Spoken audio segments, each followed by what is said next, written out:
musuhmu itulah yang abtar. Asbabun nuzulnya, kronologi sebab turunnya surat Al-Kautsar karena Rasulullah Shallallahu Alaihi Wasallam atau keluarga Rasulullah Shallallahu Alaihi Wasallam diintimidasi dengan julukan tadi, gak punya keturunan, gak punya anak laki-laki, gak punya penerus, abtar. Inna a'tainakal kautsar sebagai balasan dari Allah Subhanahu wa taala untuk Rasulullah Shallallahu Alaihi Wasallam. Inna syani'aka huwal abtar sebagai balasan kepada Al-As bin Wa'il. Jadi kadang hikmahnya Allah mencabut satu nikmat dunia diganti oleh Allah dengan nikmat akhirat. Betul, Nabi Muhammad tidak punya keturunan anak laki-laki, tapi dari surat Al-Kautsar ini kita belajar ternyata diganti oleh Allah dengan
lanjut bersahabat, tinggalkan Muhammad, atau silahkan pilih Muhammad, jangan anggap aku sebagai sahabat.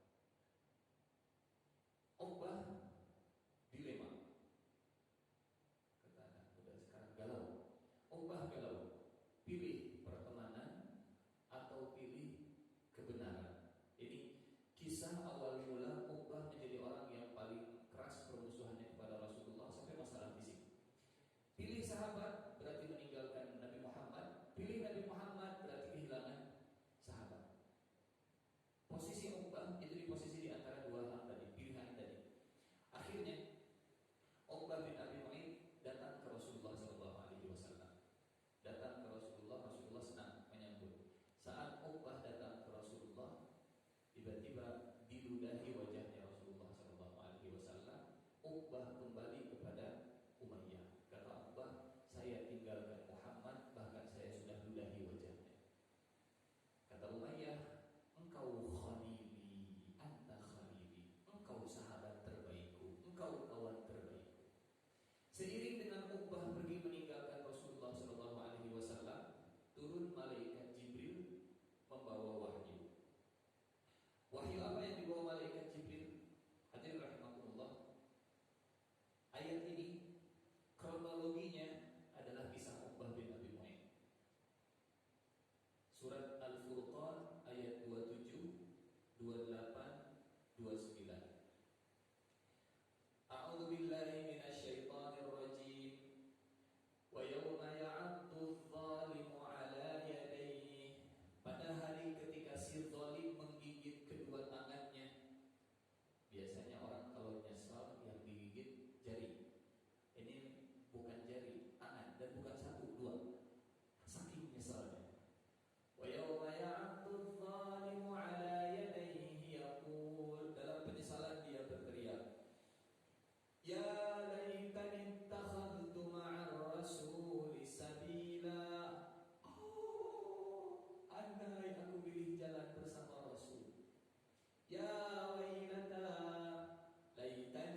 jelas yang lebih memilih sahabat daripada Nabi Muhammad, yang lebih memilih perkawanan daripada kebenaran, khawatir nasibnya akan seperti Uqbah. Ini memang masalahnya masalah iman dan kufur. Tentu levelnya nanti berbeda-beda. Misal, antara solidaritas sesama teman atau memilih kebenaran dari sisi peraturan. Peraturannya begini, tapi kita solidar dengan teman yang salah. Antara milih peraturan yang merupakan kebenaran dengan solidar kepada teman tapi dalam kesalahan. Sehingga Allah tidak menyebutkan nama, tapi Allah hanya menyebutkan prinsip dan sifatnya saja. Kisah Uqbah, nasib Uqbah itu berawal dari salah pilih saat dihadapkan dengan kebenaran dan pertemanan. Akhirnya yang terjadi begini. Uqbah bin Abi Mu'ayth adalah orang yang paling keras permusuhannya kepada Rasulullah dalam masalah fisik. Wajahnya diludahi Rasulullah SAW oleh Uqbah bin Abi Mu'ayth. Rasulullah sedang sholat. Kita alhamdulillah kalau sholat ini nikmat. AC ada 6, kipas angin ada nyaman, kemudian pakai karpet, dan alhamdulillah tidak ada yang mengganggu saat kita sholat. Sementara Rasulullah SAW pernah satu waktu saat beliau sedang sujud, Uqbah kemudian sengaja mencari bangkai onta. Dibelek ontanya, diambil jeroannya, ditunggu Rasulullah sedang sujud, dilemparkan ke punggung Rasulullah SAW. Saya kira kita nggak perlulah merasakan hal seperti itu. Cukup saat kita sujud itu menikmati. Alhamdulillah, nggak harus dilempari kotoran onta. Bersyukur karena tidak ada yang melempari kita kotoran onta. Dilempar pasir, baju Rasulullah. Beliau keluar dari rumah, kemudian Uqbah bin Abi Mu'ayth nunggu kapan Muhammad lewat, pasir dilempar. Pulang ke rumah Rasulullah dalam kondisi kotor. Bahkan anak Rasulullah Siti Fatimah itu sering nangis. Bapak, kenapa sampai seperti ini? Kata Rasulullah, la tabki ya bunayya, jangan nangis Anda. Innallaha nasiru abaki. Allah akan menolong ayahmu. Alhamdulillah. Pernah Rasulullah SAW saat tawaf, ini yang bercerita Ali bin Abi Thalib. Saat itu Ali bin Abi Thalib sudah menjadi seorang khalifah, Amirul Mukminin, pemimpin. Kemudian tabi'in Abu Bakar. Mereka nggak menyangka kalau Ali bin Abi Thalib akan menyebut sosok Abu Bakar sebagai sahabat yang paling pemberani. Sugante kirain akan menyebut nama Hamzah atau Khalid atau Umar misalkan. Abu Bakar yang dikenal dengan gampang menangis, sensitif mendengarkan ayat Al-Quran, tapi oleh Ali bin Abi Thalib disebut sosok paling pemberani. Mungkin penasaran tapi kok bisa? Bagaimana ceritanya? Diceritakanlah oleh Ali bin Abi Thalib peristiwa ini. Suatu saat kami sedang duduk di sekitar Ka'bah. Kemudian kami melihat Rasulullah sedang tawaf. Tiba-tiba datang sekumpulan orang mencegat Rasulullah SAW. Yang satu mendorong, yang satu mencekik, yang satu diganggu semuanya. Sampai akhirnya setelah diganggu, datang Abu Bakar sedang duduk bersama kami. Kemudian beliau bangkit menyingkirkan kami. Abu Bakar kemudian masuk, didorong satu persatu. Kata Abu Bakar, antaqtuluna rajulan an yaqula rabbiyallah. Kalian ingin membunuh orang yang mengaku Tuhannya adalah Allah. Yang tadinya Rasulullah dicekik, yang tadinya Rasulullah diganggu saat tawaf, semua orang akhirnya meninggalkan Rasulullah, Ali bin Abi Thalib, kemudian memukul Abu Bakar As-Siddiq.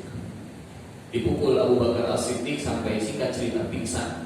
Bahkan bengkaknya itu setara dengan hidungnya, nggak kelihatan lagi mana muka, mana saking kerasnya pukulan. Abu Bakar pingsan, tinggal di rumahnya sampai ketika bangun. Luar biasa, Masya Allah. Kalimat pertama Abu Bakar, kalau kita mungkin, saya ada di mana? Kalimat pertama Abu Bakar saat siuman bangkit dari pingsannya, mada fu'ila bi Rasulillah. Apa yang terjadi kepada Rasulullah? Yang diingat pertama kali setelah siuman Rasulullah. Apa yang terjadi kepada Rasulullah? Ibunya marah. Kata ibunya, jangan memikirkan Muhammad, pikirkan dirimu sendiri. Kata Abu Bakar, saya nggak bisa menang kalau saya belum melihat Rasulullah. Akhirnya dibopong, datang ke rumahnya Rasulullah SAW. Diketok pintunya, Rasulullah keluar rumah. Rasulullah yang sedih, Abu Bakar malah senang, tenang. Kata Rasulullah, Abu Bakar, sampai seperti ini kondisimu, kau sudah siuman. Kata Abu Bakar, saya nggak apa-apa ya Rasulullah, saya nggak apa-apa. Kau bagaimana kabarnya? Kata Rasulullah, saya baik-baik saja. Kalau kau baik-baik saja, saya juga baik-baik saja ya Rasulullah. Karena Ali bin Abi Thalib, Abu Bakar adalah orang yang paling pemberani. Jadi antara Abu Bakar dengan Ali bin Abi Thalib itu saling mencintai. Saling mencintai, tidak ada hasad, tidak ada khil, tidak ada dengki. Bahkan Ali bin Abi Thalib memuji keberanian Abu Bakar. Di antara namanya anak Ali bin Abi Thalib, ada anak namanya Abu Bakar, ada anak Ali bin Abi Thalib namanya Umar, dan seterusnya. Ini yang menjadi asbabun nuzul surat Al-Alaq ayat 9 sampai ayat 14. Hadirin rahimakumullah, Abu Jahal sedang kumpul bersama dengan orang-orang musyrik di sekitar Ka'bah. Ka'bah itu jadi center of business, bisnis centernya lah, pokoknya pusat dari semua aktivitas yang ada di Mekah di Ka'bah, sehingga kumpul-kumpul semua di sekitar Ka'bah. Abu Jahal sedang duduk dengan orang-orang musyrik, Rasulullah sedang sholat. Kata Abu Jahal, kalau Muhammad sedang sujud, saya akan datang dan saya akan injak kepalanya. Saya akan injak lehernya Muhammad dalam kondisi sedang sujud. Abu Jahal kemudian pergi meninggalkan kumpulan orang Quraisy tadi, musyrik Mekah tadi. Abu Jahal kemudian mendekat. Tiba-tiba Abu Jahal pulang dalam kondisi ketakutan. Kata mereka, ya Abul Hakam, kenapa kau pulang tiba-tiba? Engkau pergi dan pulang dengan wajah yang berbeda. Engkau pergi dengan wajah yang sangat berkuasa, engkau pulang dengan wajah yang sangat ayu. Ada apa? Kata Abu Jahal, saya melihat antara saya dengan Muhammad itu ada parit yang kalau saya lewat, saya pasti akan terbakar. Turunlah surat Al-Alaq ayat 9 sampai dengan ayat ke-14.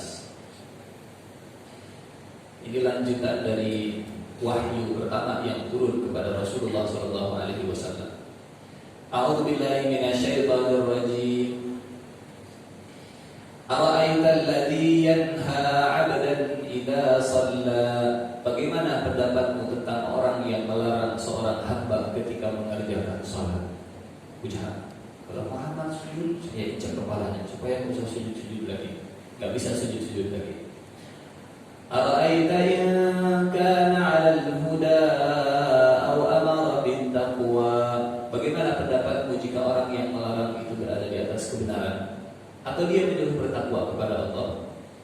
Ara'aita in kadzdzaba wa tawalla. Bagaimana pendapatmu jika orang yang melarang itu mendustakan dan berpaling? Alam ya'lam bi anna Allah yara. Tidakkah dia mengetahui kalau Allah melihat perbuatannya saat datang dan ingin menginjak lehernya Rasulullah sallallahu alaihi wasallam? Kalla la illam yantahi lanasfa'an bin nasiyah. Kalau dia tidak berhenti berbuat demikian, menginjak lehernya Rasulullah sallallahu alaihi wasallam, kami akan tarik ubun-ubunnya. Nasiyatin kadzibatin khati'ah. Ubun-ubun yang mendustakan lagi durhaka. Saya membaca di antara tafsir dan penjelasan dari sisi medis, katanya wallahu a'lam bishawab, lobus frontal atau ubun-ubun ini adalah sumber saat seseorang mengambil keputusan. Jujur dan tidaknya seseorang itu akan terlihat dari aktivitas otak bagian depan. Bahasa Al-Qur'annya nasiyah. Kalau misalkan dia sedang berbohong, kemudian dicek dengan mendeteksi otak, maka akan kelihatan yang paling aktif adalah lobus front, bagian depannya. Dan saat mengambil keputusan, bagian inilah yang paling punya tanggung jawab besar dalam mengambil keputusan. Itu sebabnya kalau kita ingin mengambil satu keputusan yang besar, serahkan atau titipkan keputusan itu kepada Allah dengan sholat istiqomah. Allah mensifati ubun-ubun itu dengan sifat yang bisa berdusta, nasiyah, kadzibah, artinya bohong. Kadzdzaba bohong. Khati'ah artinya salah. Berarti salah benar itu di sini. Dusta jujur juga di sini. Nasiyatin kadzibatin khati'ah. Falyad'u nadiyah sanad'u zabaniyah. Kalla la tuti'hu wasjud waqtarib. Maka biarlah dia memanggil golongan untuk menolongnya. Kelak kami akan memanggil malaikat zabaniyah. Sekali-kali jangan kau patuh kepadanya. Sujud dan mendekatlah. Turun ayat ini saat Abu Jahal berencana menginjak kepalanya Rasulullah SAW. Sekali lagi, hiburan yang diterima Rasulullah SAW di setiap tantangan dakwahnya adalah Al-Quran. Semua masalah hidup itu Rasulullah SAW hiburan utamanya Al-Quran. Maka semua permasalahan kita selama kita terus membuka Al-Quran, Allah pasti akan memberikan jawaban. Tinggal masalahnya sejauh apa intensitas kita membuka, membaca, memahami dan mentadabburi isi Al-Quran. Tidak berhenti sampai di fisiknya Rasulullah SAW. Mulai orang-orang musyrik Mekah, mereka mengarahkan siksaannya kepada para pengikut Rasulullah SAW, ke sahabat-sahabatnya Rasulullah SAW. Hadir rahimakumullah, setidaknya di antara banyak tentunya kisah tentang bagaimana para sahabat ditekan oleh orang-orang musyrik, tapi intinya satu. Ini ada pimpinan, ini ada bawahan, ini ada nabi, ini ada sahabat, ini ada komandan, ini ada prajurit. Kalau seandainya komandannya kuat, maka yang disasar kemudian prajuritnya, supaya nanti prajuritnya makan atasannya. Kita udah gak tahan dengan seperti ini, ya, kita sudah gak kuat dengan seperti ini. Akhirnya bawahannya kemudian menekan atasannya, dan kalau kondisi sudah seperti itu akan jauh lebih berat. Ibarat beginilah, kita sebagai kepala rumah tangga, kalau musibahnya itu menimpa kita, cenderung kita akan jauh lebih kuat. Tapi kalau yang sudah diserang itu istri kita, anak kita, biasanya emosi akan semakin cepat naik. Tekanannya misalkan dari istri, tekanannya dari anak, tekanannya dari keluarga terdekat, tekanannya dari orang tua, tekanannya dari mertua dan seterusnya, cenderung akan jauh lebih berat. Orang musyrik menekan para sahabat supaya mereka kemudian menekan Rasulullah SAW. Kalau Rasulullahnya nggak bisa ditekan, keluarganya. Kalau keluarganya nggak bisa ditekan, maka sahabatnya. Semua yang ada di lingkaran Rasulullah pasti akan mengalami tekanan dan siksaan. Abdullah bin Mas'ud membaca surat Ar-Rahman disiksa. Terang-terang anak Abdullah bin Mas'ud kurus kecil, orangnya ramping, kurus, di tengah Ka'bah, kemudian di depan Ka'bah membaca surat Ar-Rahman. Ar-Rahman 'allama al-Qur'an, khalaqal insan, 'allamahul bayan. Diambil oleh orang musyrik, disiksa sampai pingsan. Besoknya siuman, kata Abdullah bin Mas'ud, kemarin saya takut membaca surat Ar-Rahman, tapi setelah dipukul saya makin berani. Hari kedua baca lagi, dipukuli lagi. Hari ketiga dipukuli lagi. Sampai hari keempat dipanggil oleh Rasulullah, sudah cukup, jangan diteruskan. Jangan diteruskan. Abu Dzar Al-Ghifari. Ini kalau kita cerita tentang Abu Dzar Al-Ghifari, cerita tentang hidayah Allah itu tidak pandang bulu. Karena kalau hidayah pandang bulu, yang banyak bulu, yang banyak dipandang nanti. Abu Dzar Al-Ghifari itu mantan begal. Ghifar itu kabilah yang memang aktivitasnya membegal. Tapi yang namanya hidayah gak pandang bulu. Walaupun berasal dari kabilah tukang begal, tapi kalau sudah dipilih oleh Allah, masuk Islam. Kisah Abu Dzar Al-Ghifari. Setelah masuk Islam, Abu Dzar sama seperti Abdullah bin Mas'ud. Ya, kata Rasulullah, Abu Dzar masuk Islam. Kata Rasulullah, Abu Dzar pulang ke kampung halaman, ajak kabilahmu masuk Islam. Kata Abu Dzar, sebelum saya pulang ke kampung halaman, saya akan umumkan siapa saya. Ke Ka'bah, asyhadu an la ilaha illallah wa asyhadu anna Muhammadar Rasulullah. Ibarat beginilah. Ini punten versi misalnya dengan versi Jam. Ini pendukungnya Vicky dengan The Jack misalkan. Ada pendukung Persib yang nyelinap di tengah pendukung Persija, kemudian teriak, itu Persib, itu Persib. Kira-kira bagaimana nasibnya? Nah, itu ilustrasi dalam bola. Kurang lebih kita bisa membayangkan. Ini pendukung Nabi, itu pendukung Abu Jahal dan kawan-kawannya. Ada pendukung Nabi kemudian berteriak syahadat di tengah pendukung Abu Jahal. Asyhadu an la ilaha illallah wa asyhadu anna Muhammadar Rasulullah. Nantang dia wajar dipukul. Sampai akhirnya ada seorang sahabat, Abdullah bin Abbas, kata Abdullah bin Abbas, hei, ini Abu Dzar, dia dari kabilah Ghifar. Hati-hati, perjalanan dagang kalian itu melewati kabilah Ghifar. Kalau kalian ingin selamat bisnisnya, jangan ganggu dia. Akhirnya mereka meninggalkan Abu Dzar al-Ghifari. Kenapa? Karena dia berasal dari kabilah Ghifar. Jadi kadang kekuatan itu diperlukan. Ibarat begini, Pak. Ada orang naik motor. Rasanya kita pernah cerita, ada orang naik motor, motornya bagus, badannya kurus, sampai lewat ke daerah yang banyak ya daerah istilahnya daerah kriminal. Bawa motor kurus kering, motornya mewah, lewat ke daerah kriminal. Saya yakin itu menarik perhatian, bahkan menarik kejahatan. Mungkin orang datang nangkep dan seterusnya. Akan lain ceritanya bawa motor mewah, naik motor baret merah, bawa motor lewat daerah kriminal. Pas lewat, mereka tahu ini dari kabilah Ghifar. Oh, kabilah Ghifar, hati-hati. Nanti kalau dia mati, bisa-bisa kabilah Ghifar itu selalu mencegat kafilah dagang kita. Jadi ada untungnya seorang sahabat dari kabilah yang kabilahnya dikenal sebagai tukang kafir. Padahal Abu Dzar al-Ghifari sudah masuk Islam. Ada lagi keluarga Yasir. Ini keluarga pertama yang masuk Islam kompak setelah keluarga Rasulullah. Bapaknya, istrinya, anaknya masuk Islam bareng-bareng. Budak disiksa bareng-bareng dan syahid bareng-bareng bapak dan ibunya. Yasir, Sumayyah, dan anaknya Ammar bin Yasir. Yang mati di jalan Islam ini pertama kali, yang mati syahid pertama kali bukan laki-laki, tapi perempuan, istrinya Yasir. Kalau yang kita bayangkan mati syahid itu untuk laki-laki, ternyata enggak. Yang pertama kali itu Sumayyah.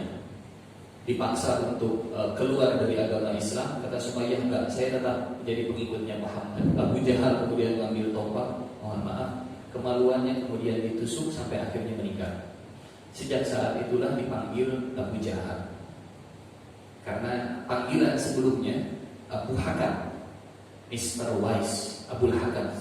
Tapi karena membunuh seorang perempuan lemah yang tidak berdaya, akhirnya dijuluki Abu Jahal. Enggak pantas lah orang yang disebut Mr. Wise kemudian melakukan tindakan sebodoh itu. Abu Jahal panggilannya. Ini beberapa tantangan yang diterima oleh para sahabat dan Rasulullah SAW. Yang jadi pertanyaan begini: apa bekal Rasulullah SAW dan para sahabat menghadapi semua kesulitan-kesulitan ini? Apa bekal Quran secara umum yang diterima oleh Rasulullah dan para sahabat sehingga mereka selalu bisa menemukan jalan kemudahan di tengah kesulitan tadi? Ini insya Allah akan menjadi tema kita di pertemuan berikutnya di pekan depan. Apa saja yang menjadi bekal dakwah semasa tantangan jahriyah itu semakin menguat. Waktu juga yang membatasi, kita akhiri saja dengan istighfar dan doa kifaratul majlis. Astaghfirullahaladzim, astaghfirullahaladzim, astaghfirullahaladzim. Subhanakallahumma wa bihamdika, asyhadu an la ilaha illa anta, astaghfiruka wa atubu ilaik. Aqulu qawli hadza wa astaghfirullah li wa lakum. Assalamualaikum warahmatullahi wabarakatuh.